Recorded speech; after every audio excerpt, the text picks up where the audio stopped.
America के राष्ट्रपति Donald Trump और रूस के राष्ट्रपति पुतिन के बीच यूक्रेन युद्ध समाप्त करने के लिए सकारात्मक बातचीत हुई। ट्रंप ने कहा कि इस चर्चा से युद्ध समाप्त होने की संभावना बढ़ गई है।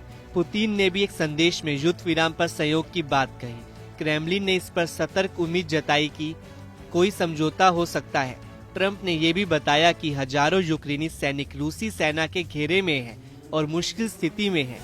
उन्होंने पुतिन से इन सैनिकों की जान बख्शने की अपील की। इस बीच अमेरिका ने रूस और यूक्रेन के बीच 30 दिनों के युद्ध विराम का प्रस्ताव रखा, जिसे यूक्रेनी राष्ट्रपति जेलेंस्की ने स्वीकार कर लिया है।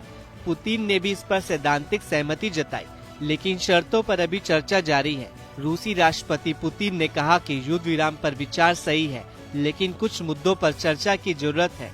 वहीं जेलेंस्की ने कहा कि उनका देश 30 दिन के युद्ध विराम के लिए तैयार है और इसे दीर्घकालिक शांति योजना के रूप में देखा जा सकता है। उन्होंने जोर देकर कहा कि उनके लिए युद्ध का अंत महत्वपूर्ण है।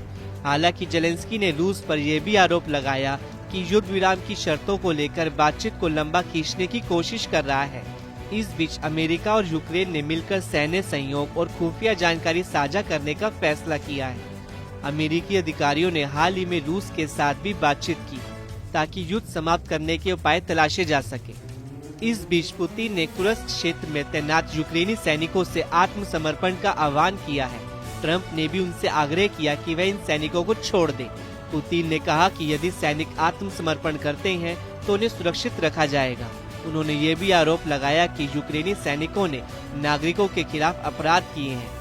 रूस यूक्रेन युद्ध को समाप्त करने की दिशा में ये महत्वपूर्ण बातचीत मानी जा रही है। अमेरिका और उसके सहयोगी देश रूस पर दबाव बना रहे हैं कि वह जल्द से जल्द युद्ध विराम पर सहमति दे। हालांकि कुछ एक्सपर्ट्स का मानना है कि रूस तब तक बातचीत को टाल सकता है जब तक कि वह कुर्स्क क्षेत्र पर पूरी तरह से कब्जा नहीं कर लेता। यूक्रेन और अमेरिका की बातचीत के बाद ये तय हुआ है कि युद्ध विराम की दिशा में आगे बढ़ा जाए। पुतिन ने कहा कि यदि यूक्रेनी सैनिक हथियार डालते हैं तो इन्हें अंतर्राष्ट्रीय कानूनों के अनुसार सम्मानजनक व्यवहार की गारंटी दी जाएगी।